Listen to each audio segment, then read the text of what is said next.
hostile sexual. Tell us about how the human mind works and what model. Well, the model that he had, as has already been described, was that there's an unconscious mind. Right. And this unconscious is just filled with all kinds of nasty impulses. And if these nasty impulses came out into your conscious mind, you'd feel really bad, or if you acted them out, you'd feel even worse. And so individuals developed what was called repression. This is a whole layer to cut down on the nasty impulses that were there. So I wanted to do some research to determine just what these hostile, sexual, bad things were, and to try to prove that Freud was right. So I decided that I would look at depression. Now, Freud and some of the other people felt that depression was due to hostility that people experienced, but ran up against this wall of repression and then got deflected downwards. This went into the unconscious. Now, it was believed at that time that the dreams were the royal road to the unconscious.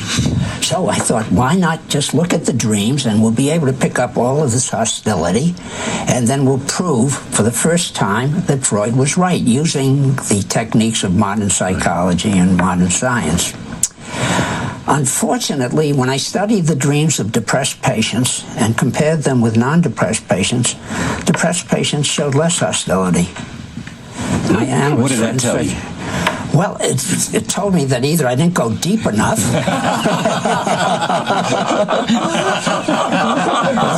or the experiment was a failure. Well, okay. But it was an experiment. It was an experiment. But I did notice something very interesting. And that is that in the dreams of the depressed patients, the scenario consisted of the patient being thwarted, deprived, diseased, deprecated, disparaged, and so on. In other words, the dreams portrayed the dreamer as a loser in some type. Right. Well, when I asked the patients about the dreams, it turned out that this is the way these depressed patients saw themselves in their real life. And I thought, well, maybe I didn't get deep down into the unconscious, but I got something I could get a hold of.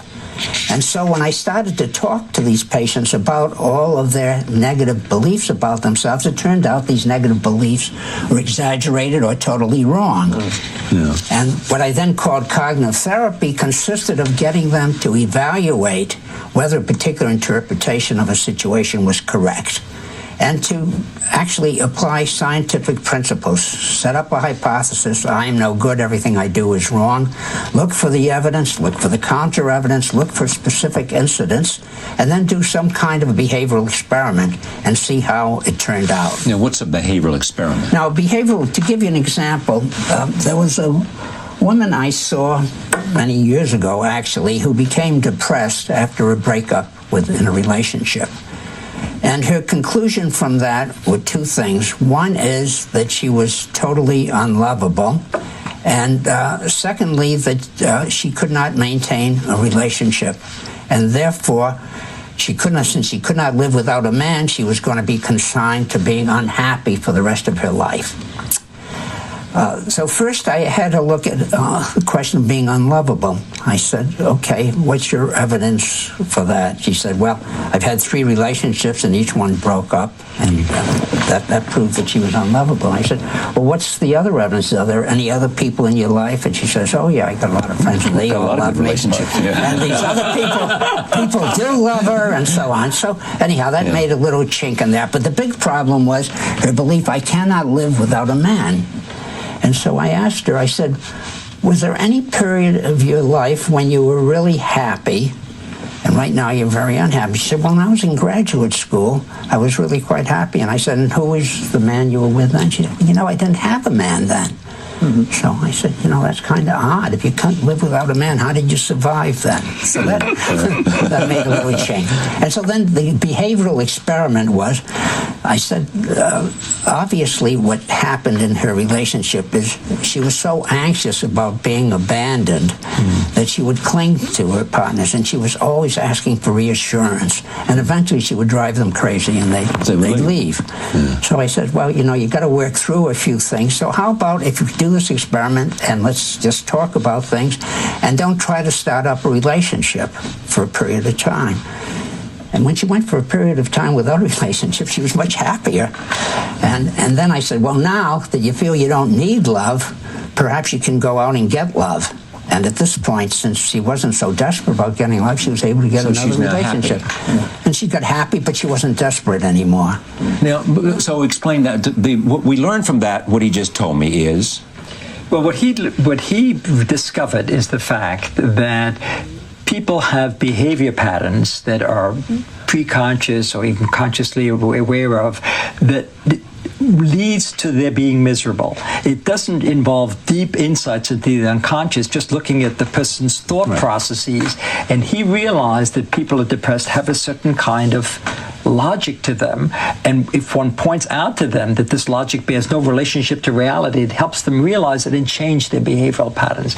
So both of these people have made an independent, remarkable insight that you can improve behavior without deep insight into unconscious processes by just paying attention to style of thinking and styles of behaving. It's a radical shift in the therapeutic approach. Where is Freud? And whether it's inherited, whether genetics play a role. And first of all, the issue is what's ultimately intelligence. And most of the research studies have equated intelligence with each IQ, which is a very narrow definition of really what intelligence is, which is an important one, but does not necessarily, for example, predict creativity or success. So your IQ will not necessarily predict whether you will be successful because it doesn't entail, per se, the imaginative ability to solve questions that may be unexpected. There's been an enormous amount of studies on IQ, and there is evidence that it is a significant portion of it is inherited, that genes interacting with the environment and playing a role. And they also come to recognize that in situations where the environment is, you are growing up in an environment that is very much deprived, you don't get the stimulus, genes make more of an influence than if you are in an environment where you are giving a lot of opportunities to learn. In that case, environmental factors are driving your IQ. But if you don't have them, then the genetics factors come into play.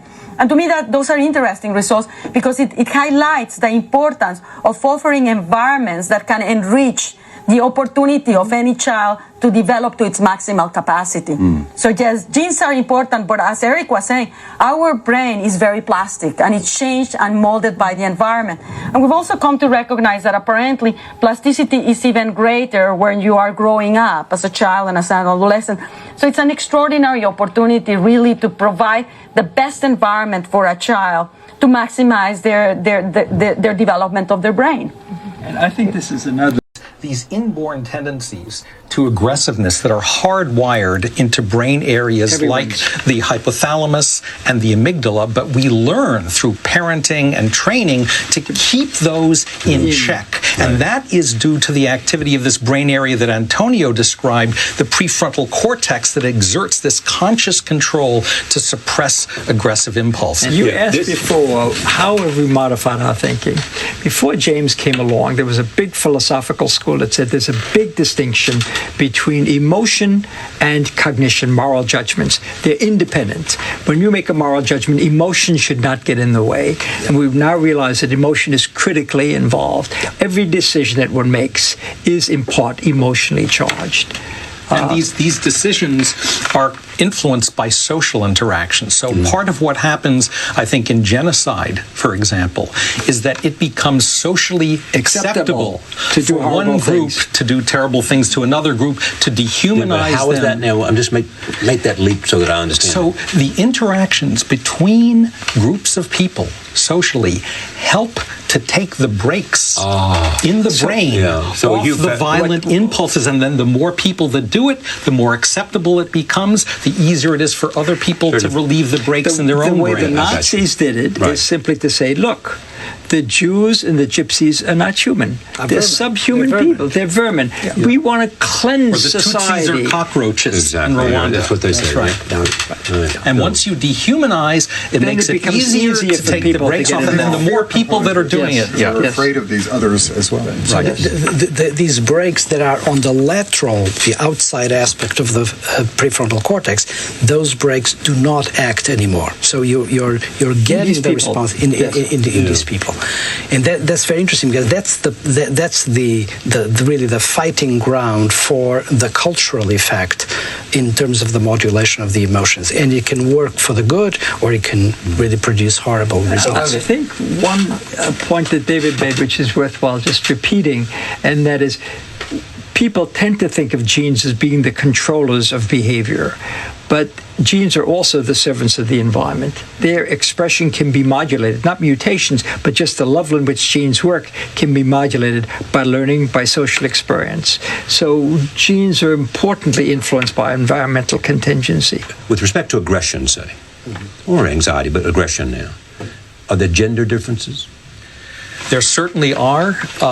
There's good evidence in rodents that the brains of male mice are more hardwired for aggression than the brains of female mice. It's not that female mice and rats don't show aggression. They show aggression when defending their young against a threat, for sure. But if you look at the circuits in the brain and the cells that control aggression in certain key regions of the male brain, there are actually more neurons in those regions than there are in the corresponding regions of the female brain. There's actually a difference in the relative size of those areas, and that may relate to the increased propensity for aggressiveness in the males of species like rats and mice. What about Drosophila, David? So, And Tony Damasio came back many, many years later, and using the skull and this steel pole that went over him, they reconstructed the pathway of this lesion and realized that one important structure that was damaged by it was the prefrontal cortex, and particularly the undersurface, what is called the ventromedial prefrontal cortex and the orbitofrontal cortex. And we now know from a number of people's work, and we'll discuss this today, that these structures are extremely important for moral behavior, for decision making. And the Damasios and others, and Ray Dolan had a contribution here as well, realized that these prefrontal cortical areas also exert a control over the amygdala, structure we discussed before, deep in the brain, which orchestrates emotion. And that has made a lot of people, including the Damasios, realize that moral decisions, decision-making, and emotions are often tied together, that you cannot separate one and the other. And we'll hear later on how certain kinds of moral decisions inevitably recruit emotions in a very powerful way. So we're going to have a wonderful time just listening to the various aspects of emotion that we now begin to understand. Releasing certain kinds of... There is the great quote that courage is not lack of fear, but acting in the face of it. That's right. And, exactly. and that is That's partly great. what our That's behavioral right. responses feel are. the fear, do it anyway. Is that the idea? And of course, if you have grown up in an environment where you have also been taught to exploit those responses in a positive way, then you can, for example, in a war theater or in many other situations, you can act much better because you can rely on that behavior. Part of the training of the military. Part of the training of the And military. we understand a fair amount about how learning occurs in the Right, we system. never got to that, so maybe we can go back. Right, I'm sorry. Offs and those sorts of things.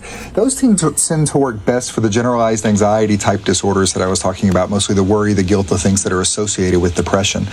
They work for about maybe 50 to 70% of the people with general anxiety disorders, but they don't tend to work nearly as well for the specific fear-related disorders like the phobias and the panic disorder and the post-traumatic stress disorder.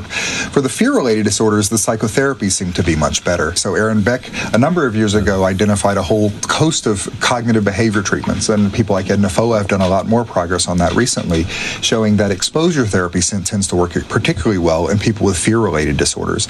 And what exposure therapy is where we essentially teach the brain to no longer be afraid. In a rat model, if we did what we call extinction of fear, and this came, again, the same Pavlov, I coined the term extinction over 100 years ago, and what he would do is take the dog that was now afraid of a cue, or the dog that was salivating with the positive cue, and give them the cue over and over again in the absence of the reinforcer, whether it's the positive thing or the negative And then thing. they lost the fear.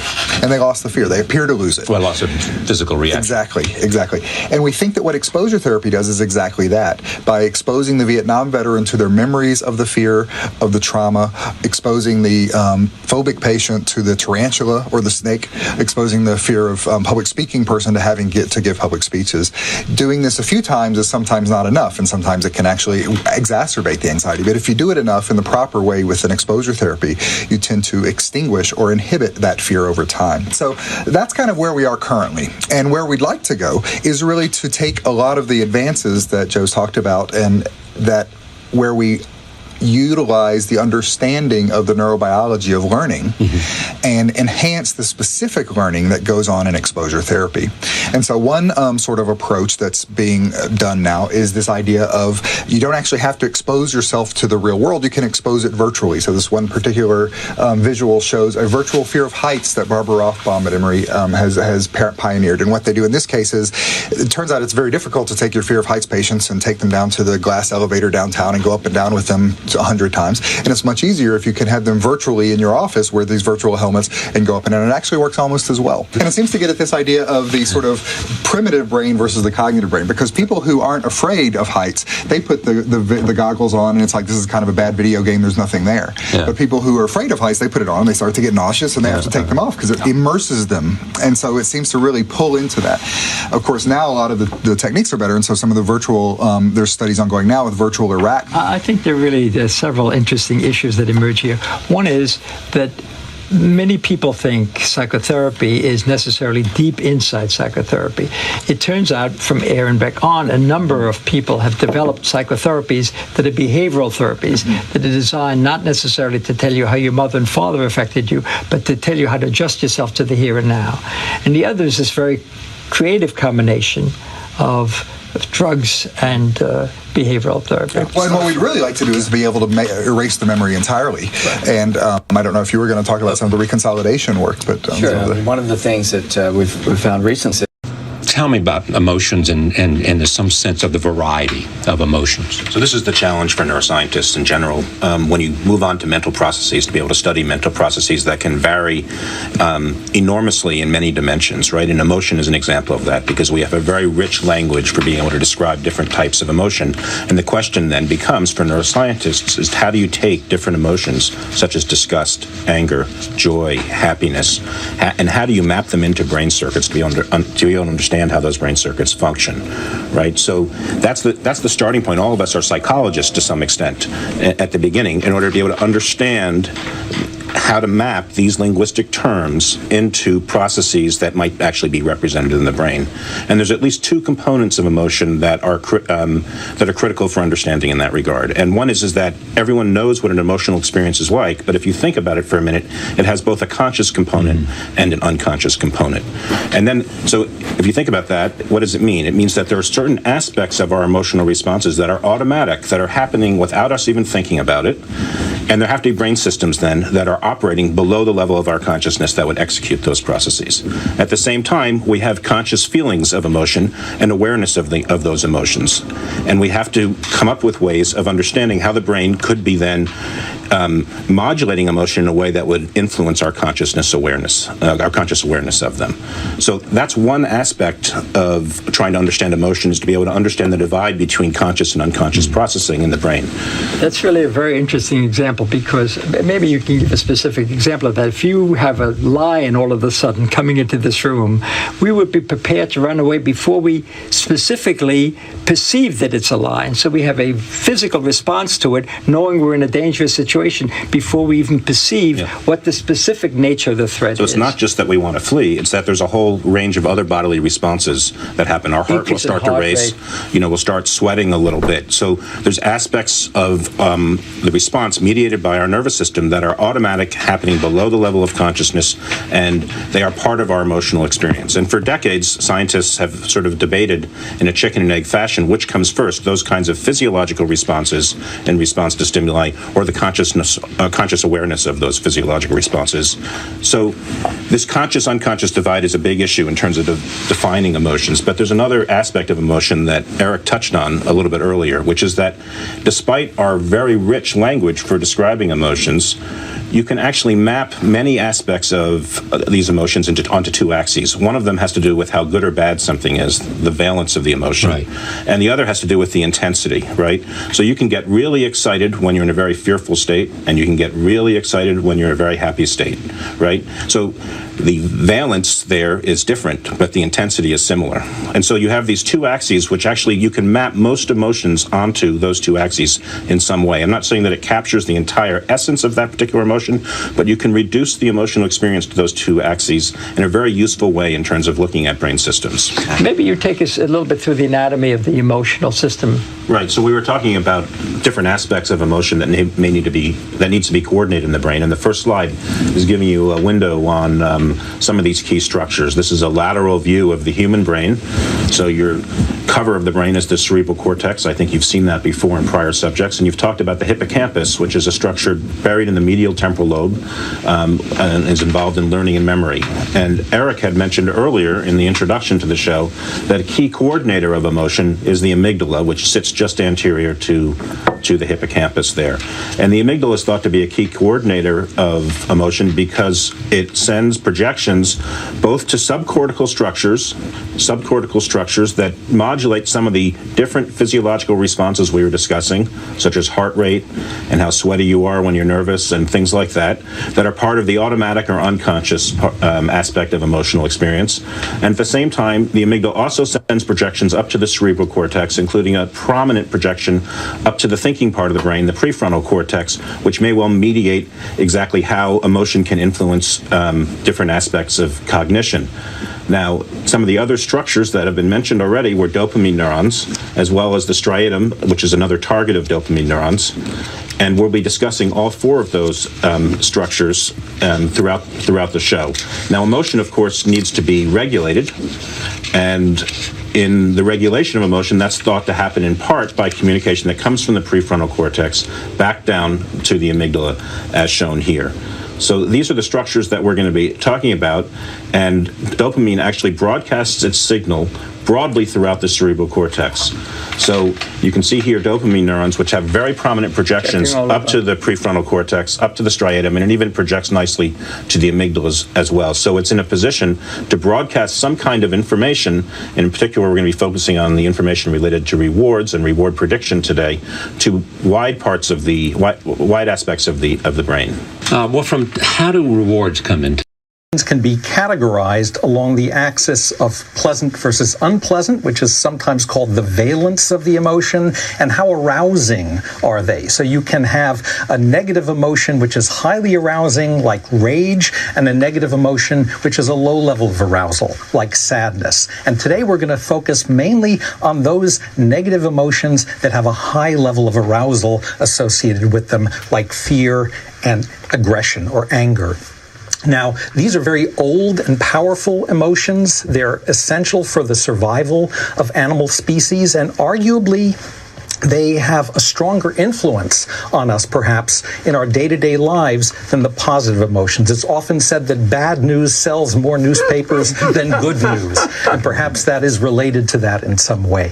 So Darwin was really the first person to focus in on studying emotions in man and in animals in parallel, and he wrote a marvelous treatise in 1872 called On the Expression of the Emotions in Man and Animals. And what Darwin showed is that the same emotions that are present in people can also be studied in animals, in dogs, in cats. In fact, Darwin believed that emotions were characteristic and present throughout the animal kingdom. Now, a very important point is that there are really two components of emotion.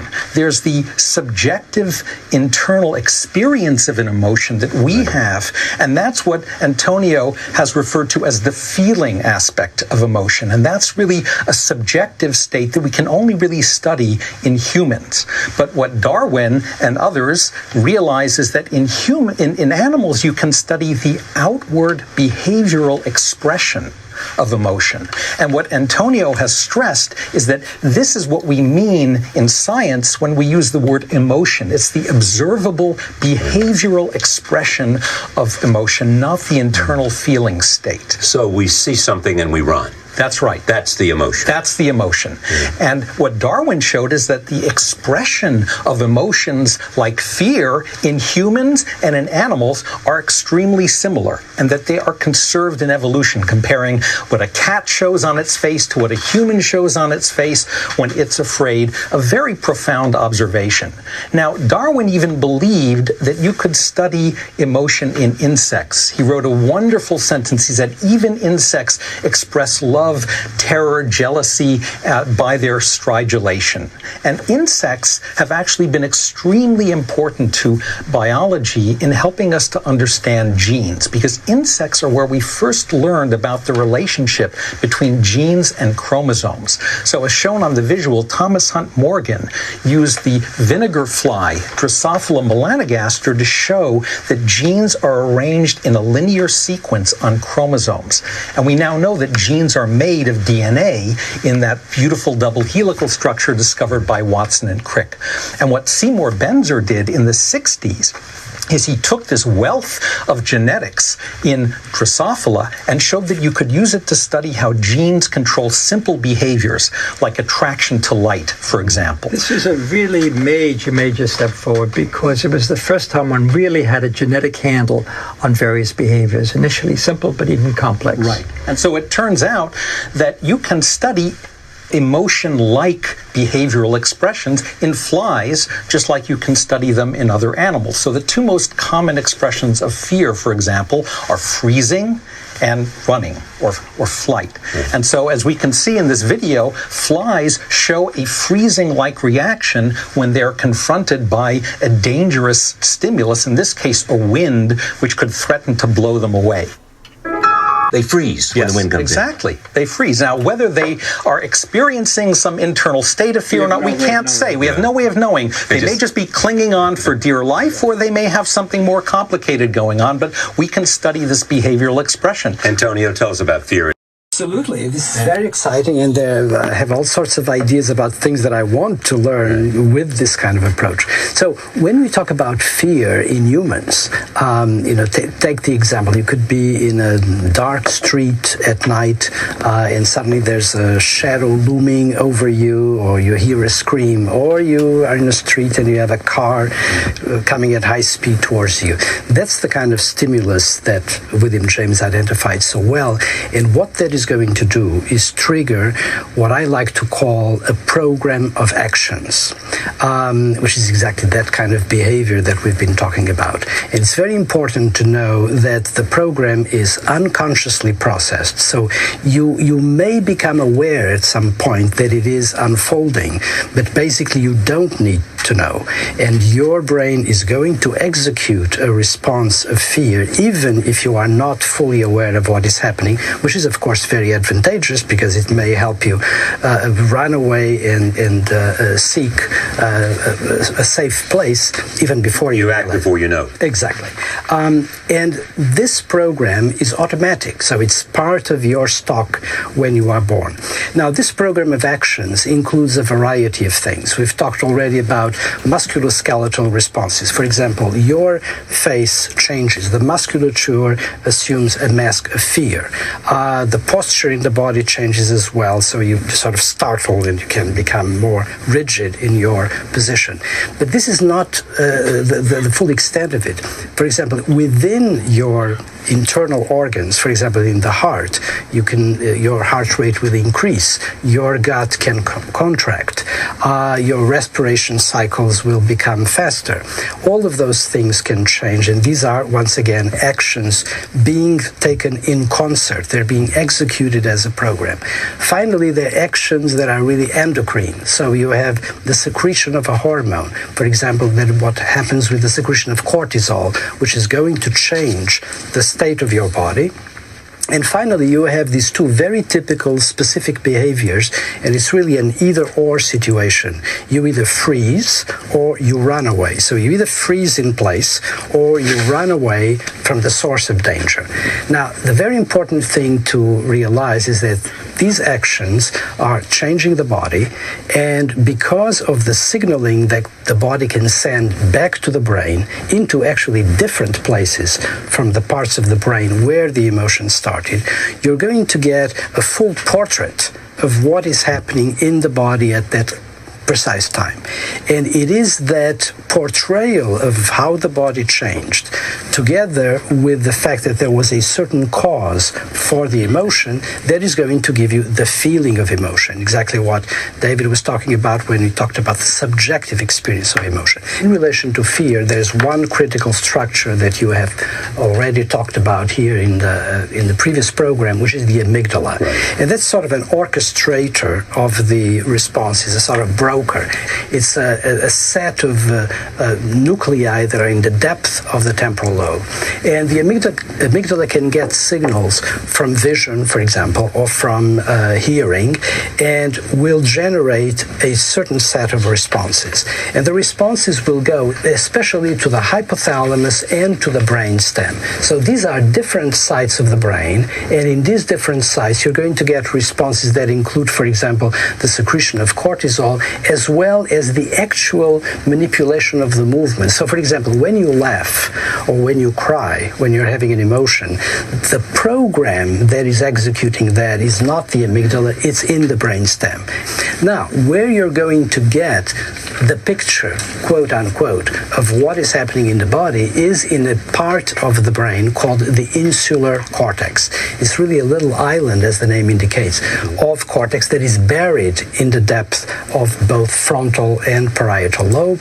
And there you have a representation of what is going on in your viscera, in your muscles, what is going on in terms of your bloodstream chemistries. All of that is going to be represented, and that will give you the feeling.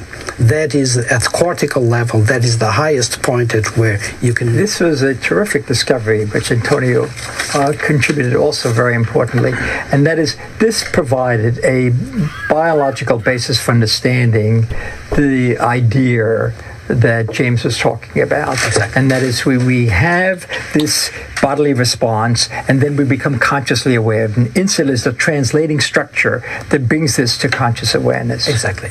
We have one very important part of the frontal lobe, the ventral prefrontal cortex, which actually is another trigger point, just like the amygdala is very important for triggering fear and anger. The ventral prefrontal cortex is extremely important to trigger what we call moral emotions. And emotions, for example, such as moral indignation or compassion or embarrassment or shame. And finally, there's another region of the prefrontal cortex which actually can modulate the emotions. And here's the point at which your own volition, your will, can impose itself on the way the emotion is being carried out. So you have some way of modulating the emotion. Have we learned anything from animals in terms of emotion? We do. In terms of... We will bring it short. We just haven't even begun really to understand how the emotional centers that are the core of our human nature, how they work. We're just locating them right now, the brain mappers. Yeah, but in the last 10 years, we've made a lot of progress. Rapid progress. But that being the case, and understanding that we're just beginning to find out where all those subconscious centers are and how they feed into the imagery, this white hot, intense area we call the conscious mind, we are not likely to be able to duplicate or try to duplicate that in robots. But if we were to try to duplicate it, we're certainly not going to give the robots the chance to evolve. If we could, we're not going to give it to them. Yeah. All right, but I mean, here's the question with that. That's very nice to say, but there's probably somebody out there somewhere who says, I don't particularly want to follow E.O. Wilson's definition of where we should let the robots evolve to. I want to see how far we can take it. Well, and you're right. That's the mantra of the techno-scientific age. There will be no halting of any scientific investigation or potentially useful technology because it is our human nature, the core of our nature, to want to explore and keep exploring always. But there's a big difference between the mad scientist who's invented a great new neutron bomb on his own in his private laboratory and teams of scientists working that are needed to produce the ability of robots or artificial intelligence of any kind to... That comes back to Ivan Pavlov, the great Russian physiologist, who turns out to have also been a great psychologist because he invented an approach called classical, or what's now called Pavlovian conditioning. Right. Pavlov is famous for his dog that salivated when the caretaker came in the room, and so Pavlov said, well, let's design an experiment. So he rang the bell and gave the dog something to eat. So the next time he rang the bell, the dog salivated. Right. So the brain is able to detect these kinds of events, like the association of the food with the arrival of the caretaker or the bell, and on the basis of that association is able to then generate an anticipatory response. But we've been able to take this into the study of fear as well, and Eric's pioneering work in the aplesia was one of the great examples of this. So we've taken this into... A whole range of things about human emotion we learn from watching animals. We do, especially how the brain comes about to have a fear response, or what we sometimes call a fight-flight response. So in the case of Pavlovian conditioning, or what we call Pavlovian fear conditioning, you give the rat a tone. He's in a small chamber here, and he hears a tone, and nothing happens, so he just sort of ignores it. Or if he gets a shock, he'll jump and flinch, but nothing much happens. But if you put the tone and the shock together, then on the right side, the next time he hears the tone, say the next day or 2 weeks later or a year later, he'll have a fear response. He'll freeze, his blood pressure and heart rate will go up, hormones will be released, as Antonio was talking about, and all of this creates what we call the fear response. And it's simply that association or connection between the tone and the shock in the brain that allows all this to happen. So how does that happen? Well, there's a part of the brain that we've already heard about called the amygdala, and somehow the stimulus gets to the amygdala, activates a representation of danger, and on the basis of that, the responses come flying out.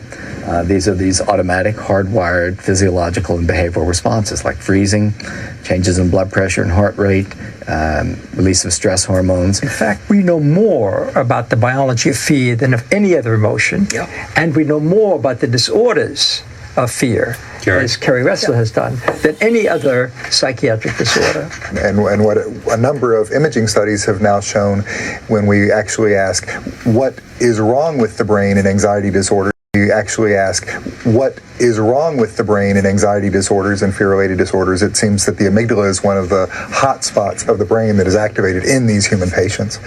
And so what we can think about there is that the disorders of anxiety and fear together make up the classes of disorders where fear seems to be out of control.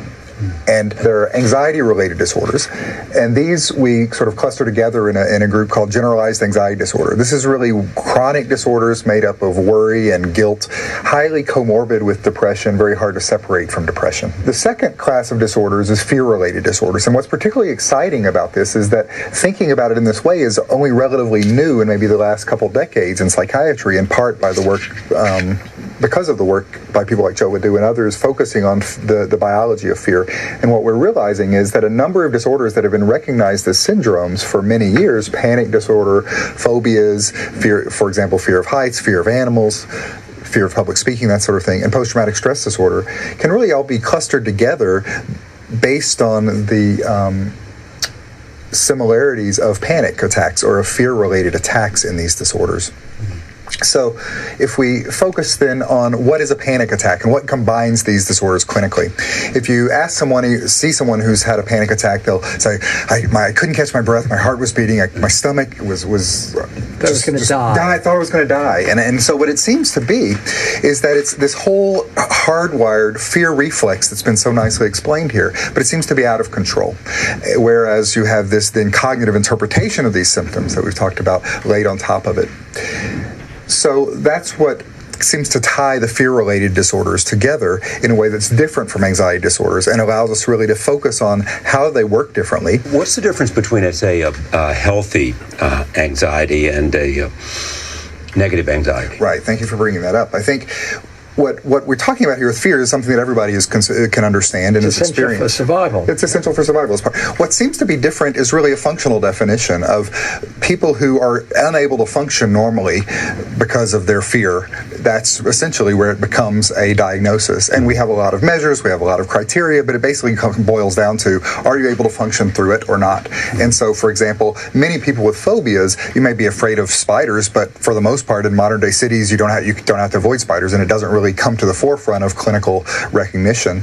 Whereas if you have a fear of heights and you're not able to take elevators and you work on the 12th floor, that could be really... Or you don't want to leave your house. Right, or you can't fly, or etc. And with post-traumatic stress disorder, not only do they have intrusive thoughts like intrusive memories, intrusive nightmares, cues, they may have a startle response, a fear response, not being sure what it is, but also is the concept of avoidance, where there's a patient I've seen who was attacked in a dark alley, and initially it was just dangerous to go out at night, but after a while she not only didn't want to go out at night, she was afraid of men, she couldn't be around that part of town, she before long couldn't leave her house, couldn't leave her bedroom. The world gets more and more dangerous and avoidance becomes part of it. So I think we can summarize this, that fear disorders are ones in which this natural fear reaction has gotten out of control. So the other part that I just wanted to briefly mention that I think is so exciting about this is why after a trauma, for example, or a fearful experience, do some people go on to develop post-traumatic stress disorder and other people not?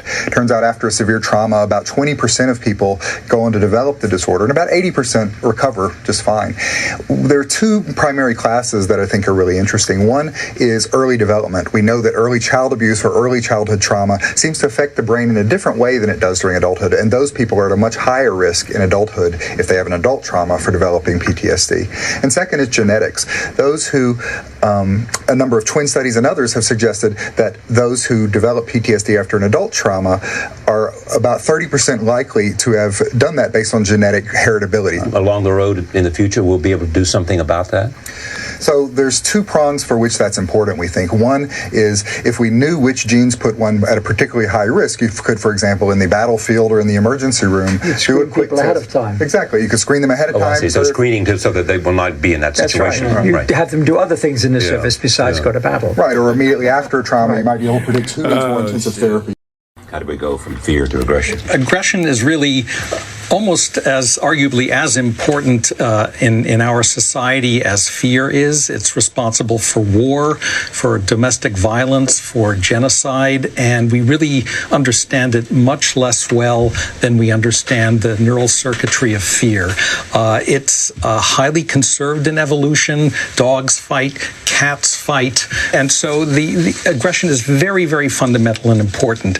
Now, we heard in a previous episode that critical experiments by Olds and Milner showed that if a rat stimulated a particular center in its brain, it produced a sensation of pleasure, and it would do that over and over again. And even before that, experiments by Walter Hess in Switzerland in the 40s showed that if you stimulate a different region of the brain, you can produce anger and aggression, the opposite emotion. And so that was from stimulating the hypothalamus, and he showed this remarkably in cats by putting an electrode in a specific part of the brain And firing those neurons, he made this outwardly normal, happy cat suddenly express rage, hiss, lay its ears back.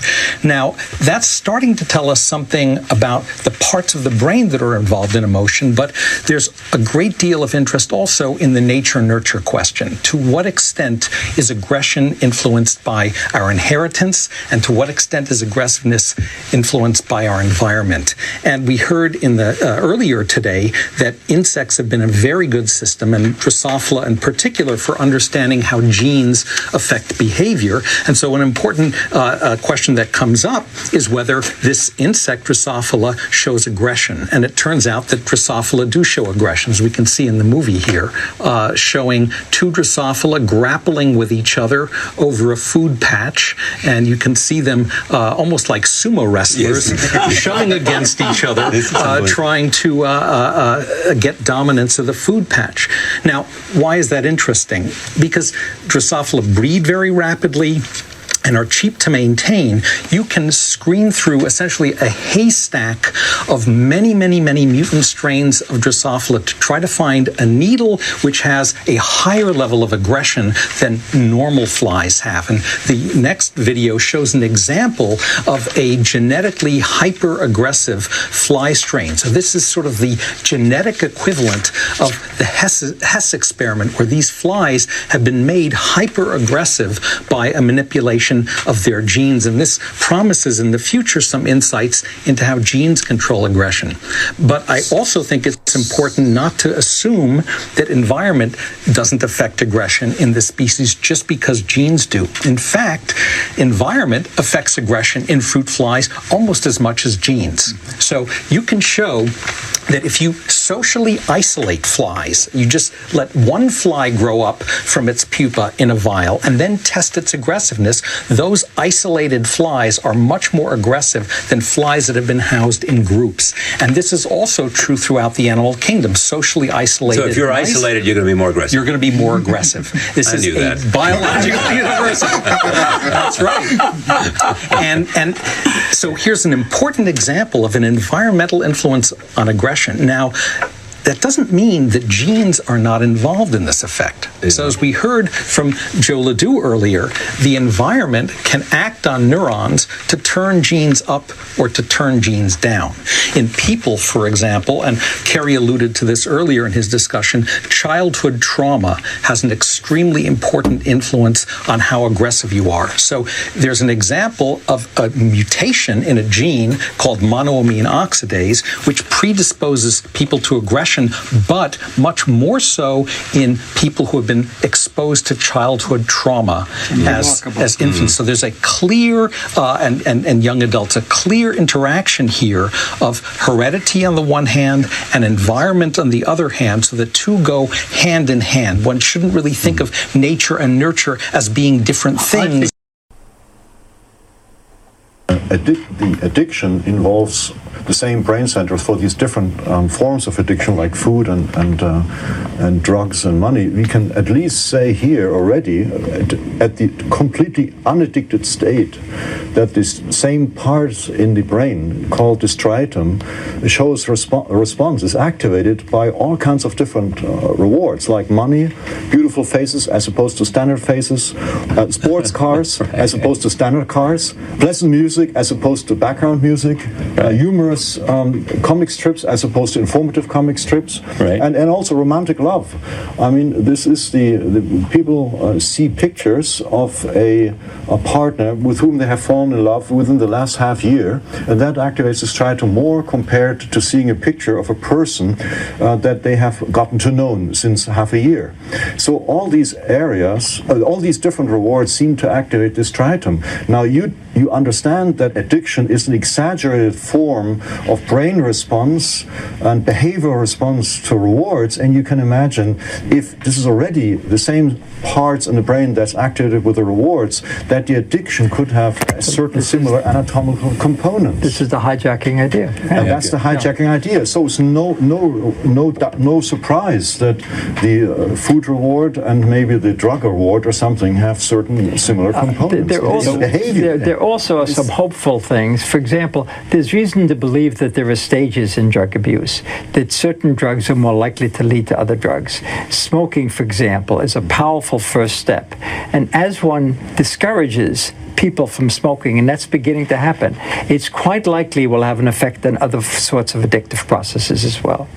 Yeah, and I actually, Eric's wife, Denise, had been instrumental with her work in looking at epidemiological studies to actually show that kids that were engaging in illicit substances had started by taking nicotine. So the question was, is it because that was the first drug that was available, or is it? It made me also smile because it's the same thing with food. With food, you can actually, if they put you a piece of meat, you can tire of it, but then they bring dessert, even though you're told you'll eat a dessert. Right. Anything that is novel will be salient and will activate the dopamine system. So that's why it's not surprising So that say you that have again. Everything gets tired at some point and activates the becomes dopamine. tolerant.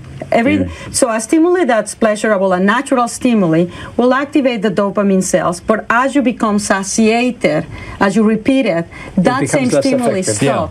Right. Not with drugs, and actually that's one of the very... Now, why is drugs different? You do not become satiated. Is it possible that part of the addiction is to risk? That's exactly right. And I think that's one thing that characterizes the behavior of people that take enormous risk in having, say, multiple sexual partners, right? So it's not just the sexual satisfaction, it's the risk and enjoyment that they get from doing it in dangerous situations, right? And Wolfram has already spoken a little bit about how risk can actually activate dopamine neurons. And so this danger can maybe even accentuate the sense of pleasure that they get from these types of activities. And the interesting from these types of activities. And the interesting thing is that some of the same reward neurons, like the dopamine neurons, are also activated by risk. And the other brain structure that we know that responds to risk very well, to stimuli that predict the risk, is the orbitofrontal cortex. These are not the same neurons in the orbitofrontal cortex that code reward, but it's the same area, so they're very close by. There's another interesting... Let me just begin with Tony and talk about sort of how a person makes a decision. As Eric indicated, there's a sort of tradition of decision making that's based on problems in signal processing and engineering and in statistical decision making. How do you decide whether one quantity was in fact larger than another based on the measurements that you made?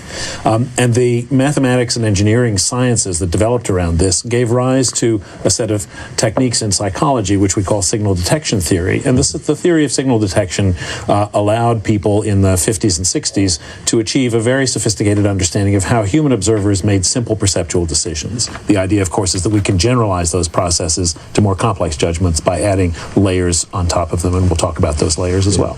But so the basic difference between simple decisions and difficult decisions or complex decisions is? Well, a very simple decision might just involve taking the measurement of two things, one brighter than the other. Right. The question I'm asking you is that one brighter than this one?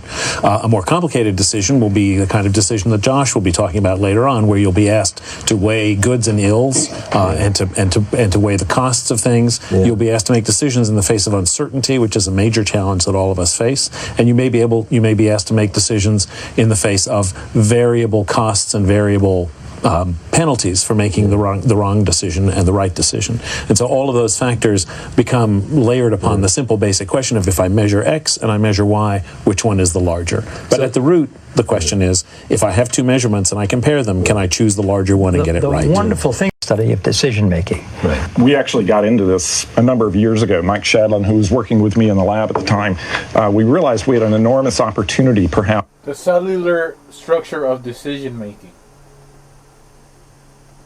To train animals, experimental animals in the lab, rhesus monkeys in particular, to make simple decisions about sensory stimuli. And we actually had an opportunity to try to identify the circuits in the brain that were involved when the animal actually looked at a TV screen and made a decision of what was there. And this was a big opportunity, but it was also a big risk, that you could chase a complex thing like a decision around the brain and never actually come to grips with it. But as it turned out, we got fortunate, and we were able to identify some circuits in the monkey cerebral cortex that seemed to be highly involved in rendering these decisions.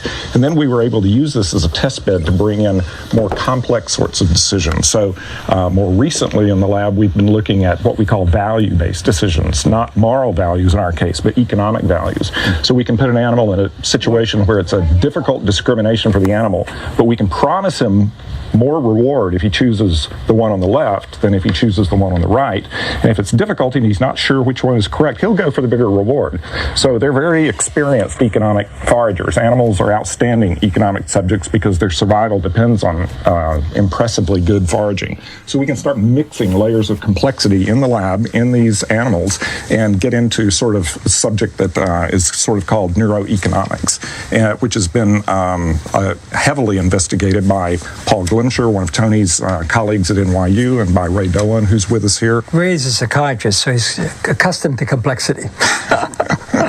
Yes, it's very interesting hearing Bill, because one of the common things for humans and animals, it seems obvious, is that we care deeply about outcomes. Mm-hmm. And most of our decisions are somehow shaped by the likely outcomes that will ensue. But there's one big difference with humans, which makes the study of humans both difficult but also interesting, is that the range of outcomes we care about are vastly different than animals and much more abstract. We care about money, we care about art, we care about status. One other thing we care about is we care also about the future. So animals tend to be very bound in the present. We care about the future, and we put a value in the present upon our future states. Hence, we all save for pensions, or those of us who are not impulsive. So one of the issues that come up in human decision-making is, how do we put all this into some sort of common currency? And it turns out, going back to Phineas Gage again, is that the part of the brain that seems to be important in doing this is the same ventromedial prefrontal cortex that was damaged in Phineas Gage. The interest here, of course, is that you can begin to explain the aberrant behavior seen by psychiatrists, neurologists, in patients who've got brain damage. You can begin to explain it in terms of ideas that come from decision theory and from economics. So we're in a very exciting period of time in terms of how we can unpack not only how people make decisions, but how aberrant behavior might emerge through dysfunction in systems related to decision making. Where do you come in? And Eric chose in the end of each, there are two things you can measure about decision making in the laboratory very easily. One is whether you're correct or not, the way we were doing with Eric. And another one that we were not doing with Eric actually is how quickly you make the decision. And those two trade off against each other. So you can actually make more accurate decisions if you wait and integrate the information longer.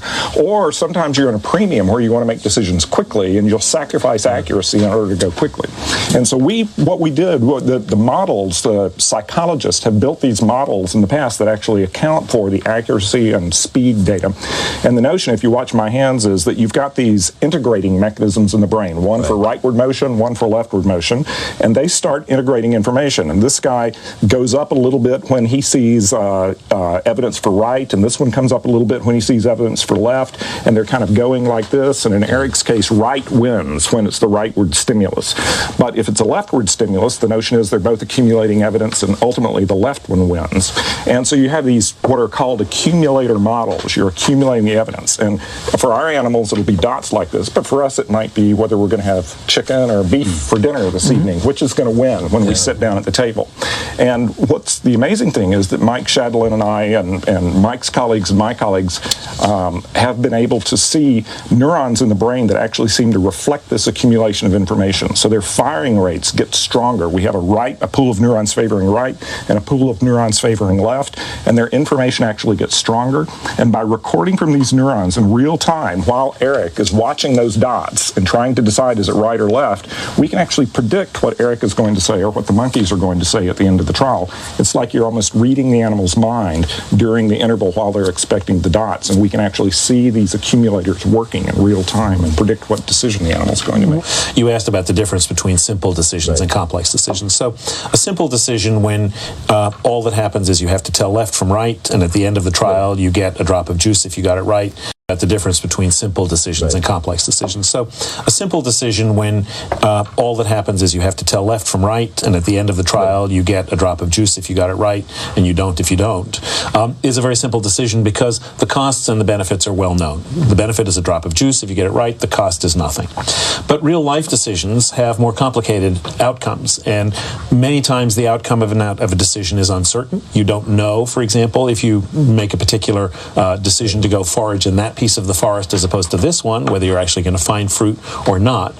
So the question is whether the simple decision-making models that people like Bill and I study can actually be made to generalize to situations where the outcomes are uncertain, the costs and benefits are complicated, and there is maybe a set of prior beliefs sitting around about what a good place to go. If I'm looking for oranges, I'm probably not going to go out into the desert or into the water. I'm going to go to where the orange trees are. And so all of these factors become layers that you add onto this basic simple decision process. Is the process different for economic decisions? What we've been hearing about are what might be called normative decision-making processes. But when it comes to human decisions, it turns out that humans don't always act in a normative fashion the way sort of theories prescribe, because we seem to be particularly susceptible to cues in the environment that trigger emotions, and emotions can sometimes benefit the decision process, but sometimes they can corrupt it. Right. And this gives rise to a view of the mind not made of one decision-making central executive system, but perhaps multiple decision-making systems. One being the sort of far-sighted decision-making system we've heard about. Another one might be a habitual decision-making system, the type of system that gets you home from work, reading a newspaper without thinking about how you're going home. That's a habit. Or a low-level decision-making system, an emotion, which really corresponds to elicitation of very basic response tendencies associated with reward. You approach things or attract to things, or punishment. You feel you retreat from things. Now, this turns out to be very pervasive in everyday life because it seems to influence and bias how we make decisions. And one example is based upon a very famous experiment done by Daniel Kahneman and Amos Tversky. So the task here is that if I give you £50 and say you've got a gamble, and one gamble is you can keep £20, or you take the gamble you see below the £20. Or I could give you another option, which I'd say you lose the $30 or £30 and you go for the gamble. It turns out they're exactly the same thing, but in one I'm presenting it to you in a positive frame, in the other in a negative frame. And people are vastly different in terms of whether they go for the sure option, the keep, or the gamble, depending upon the frame. And what becomes important then is how pervasive is the effect of the emotional brain upon decisions in general. And one of the things we've learned is that brain chemicals like dopamine seem to be important in controlling the degree to which the emotional brain might influence the more sort of rational brain. And this becomes important when you come to the field of neurology. Take Parkinson's patients. Parkinson's patients are frequently treated with drugs that drive the dopamine system. And this can have the effect that the emotional system will begin to dominate the rational system. And you end up with very tragic situations where patients with Parkinson's disease will engage in compulsive gambling. The immediate attraction of the reward of winning leads them, under the influence of the drugs that they're being treated with, to sometimes spend all of their life savings. I've had a number of patients like this who've managed to literally blow everything they've got by gambling on the internet using a credit card while their wife is in bed thinking everything is quiet in the house. So we're beginning to learn an awful lot about how different systems in the brain interact, what controls their interaction. And I like the analogy that the human mind or brain is not a singular sort of chief executive. It's much more like a parliament. You have a parliament of the mind with much more rational sort of parties, but some more low-level, unreconstructed parties, the emotional system, and the habit system, the old conservative trend. Do things the same way every day. These problems are so fascinating because the framing problem is so interesting in medicine. Absolutely. So this may seem a kind of a trivial example, but most of us at some point in our lives will go along to see a physician, and the physician will tell you that you can have this treatment, and you'll generally ask the question, well, what's the likely outcome? If I tell you that this treatment will cure you with 90% probability, I could also say to you, well, there's 10% chance you'll die with the treatment. I'm giving you the same information, but how I frame it will change how you take up the treatment. There have been many experiments like this done, which show that how you convey information becomes critically important. And this becomes a public policy issue, social policy. I guess it becomes important when it comes to how you conduct a referendum. How do you frame the question? All of advertisement, essentially, is how you frame the question. Indeed. Many of the lessons that Ray conveyed about... And the others is very clear. What we'd really like to do is be able to erase the memory entirely. Right. And I don't know if you were going to talk about some of the reconsolidation work, but sure. One of the things that we've found recently is that memories become unstable when they're retrieved. So you have a memory in your brain, you take it out, you recall the memory, or if in the case of a rat, you re-expose him to the fear stimulus, and he acts afraid again. That destabilizes the memory momentarily for several hours, and if during that time you alter the storage processes in the brain, either behaviorally or with drugs, the memory doesn't go back in properly, and therefore later is erased, removed, made inaccessible. We don't know what happens to it, but from the point of view of the rat, he's no longer afraid. From the point of view of the patient, they seem to possibly be better as a result, with fewer emotional responses afterwards. So this is basically the eternal sunshine of the spotless mind phenomenon. Oh, yes. So Jim Carrey's the star, and he has a problem with the girl, and so he goes to this company that flashes all these pictures of the girl, and each time they flash a picture, they zap his brain and remove the memory.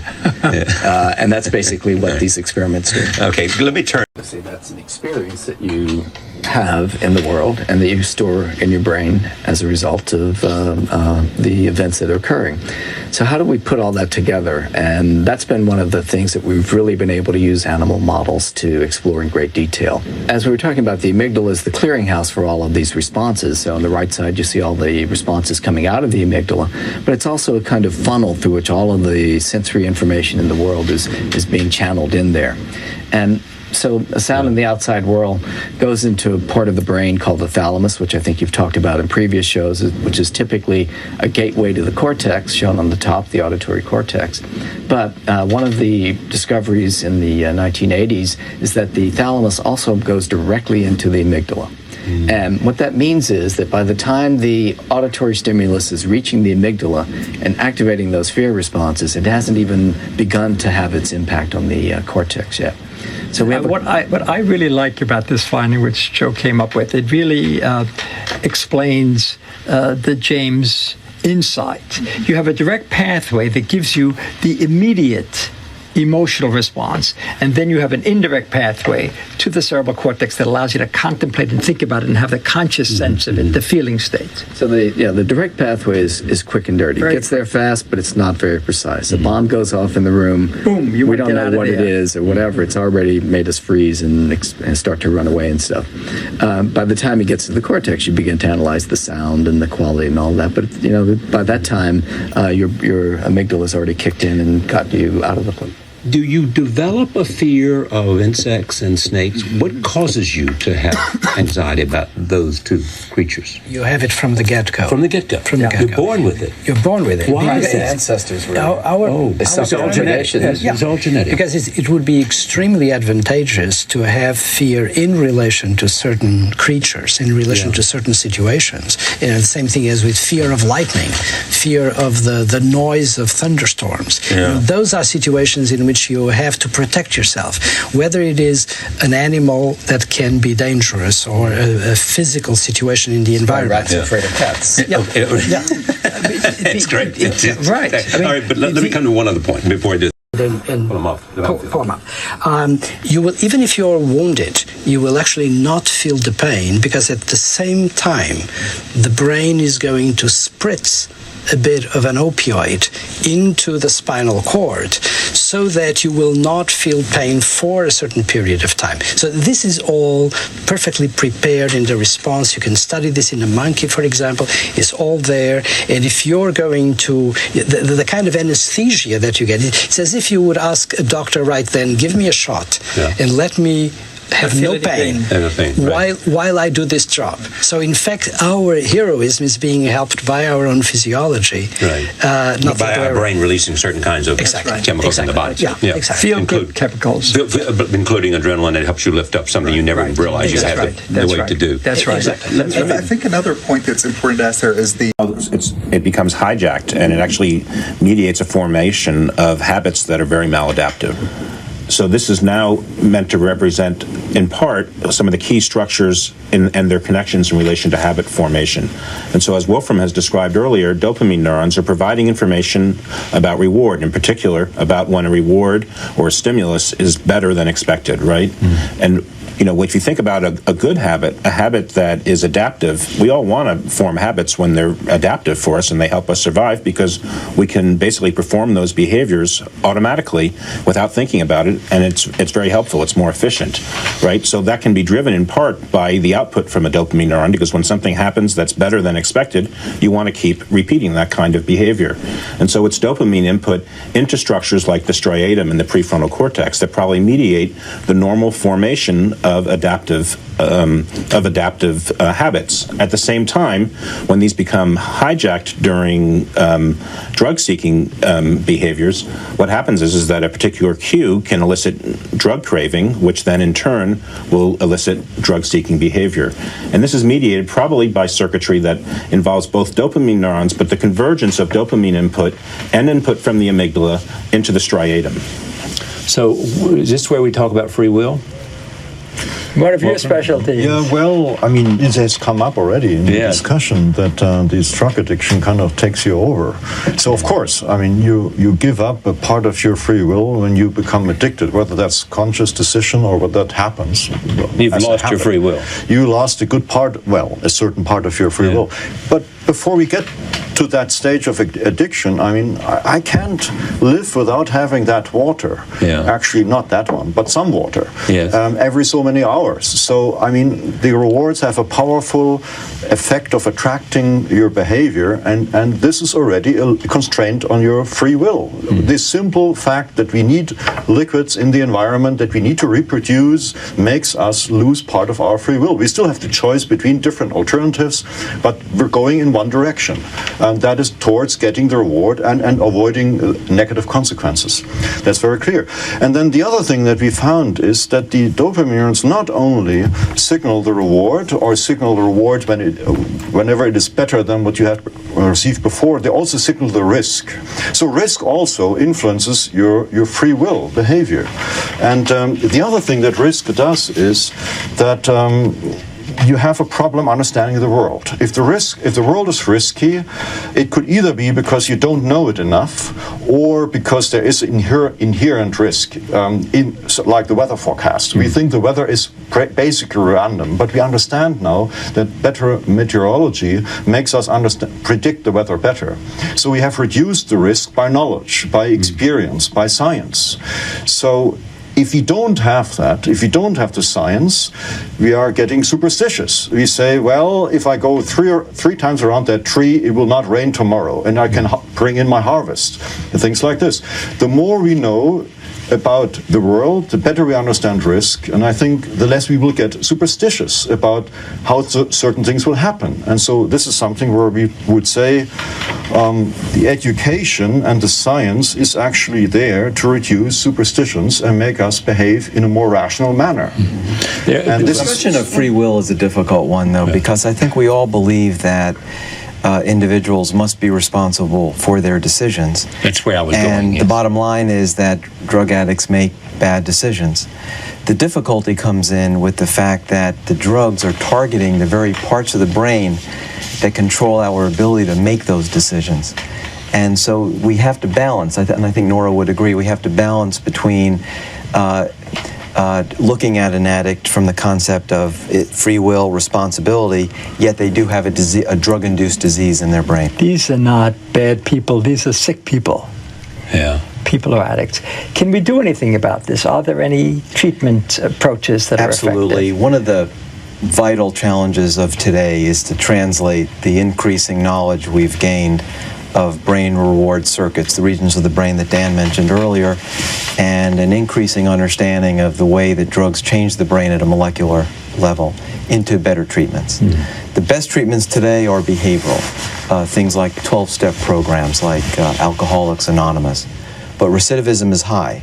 A large majority of addicts return to using drug even after a few months of completing the best available program. Control in all this. Well, I think this is a complex interplay between conscious and subconscious processes, as Dan had mentioned. It initially starts with a conscious decision to obtain drug. For the rat, it means pressing a lever. Right. But what we've been talking about is then that drug stimulus activates these subcortical signals, like the dopamine-containing nerve cells, that are subconscious and then over time can take over. Nora, tell me about cognition and emotion. Well, it's interesting because cognition has been traditionally situated in the prefrontal cortex. But we've also come to realize that drugs erode that function of the prefrontal cortex, and that with repeated drug use, actually, the frontal cortex loses its ability to cognitively control your desires and emotion.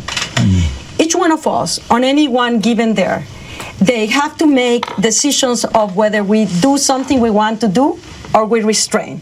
I want that very much, but I'm not going to do it because I want that chocolate, but I don't, because I don't want to gain weight. Sometimes I can control and sometimes I cannot. Most of the time I can. In people that are addicted chronically to drugs, that control becomes very difficult.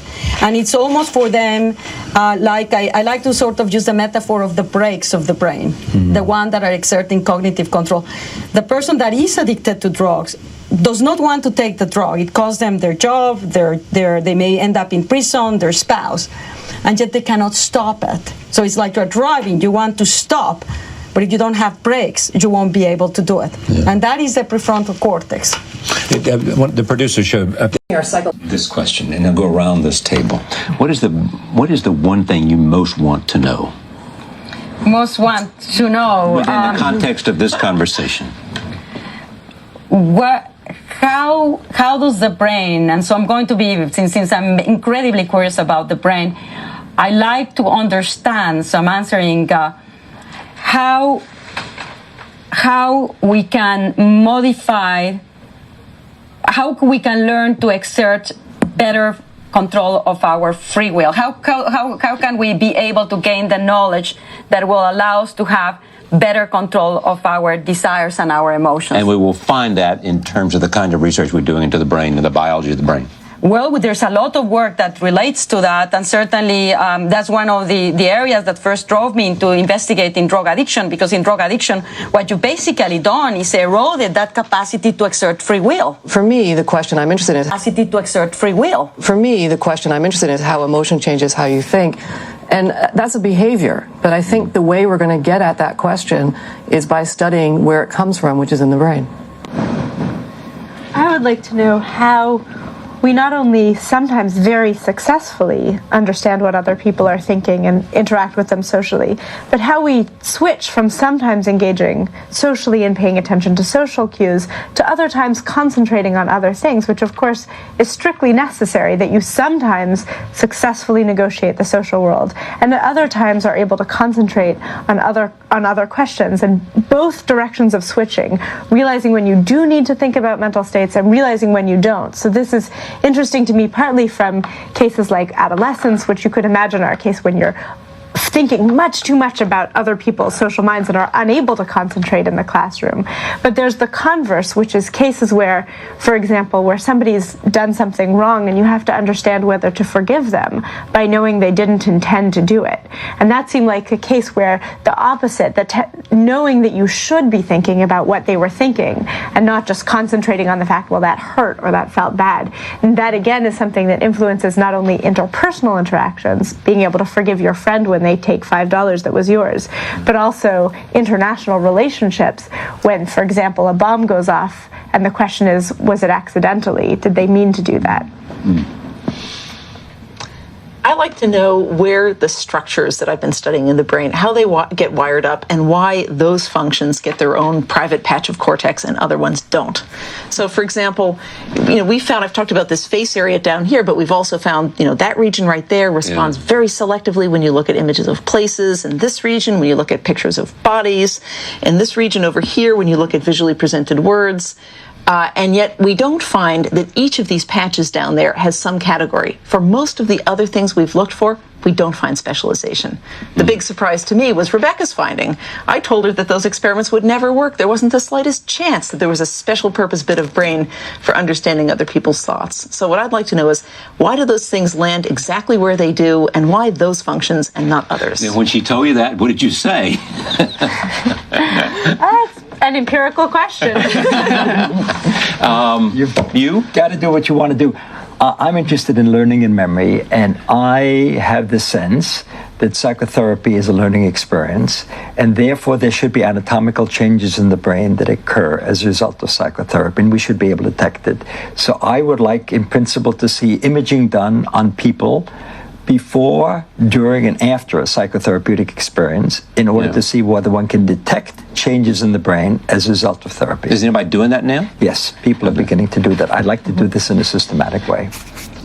Is all of you the question you most want to see answered in your field? Well, I think we've been hearing a lot about fear, aggression. In other shows, you've talked about vision or movement and so forth.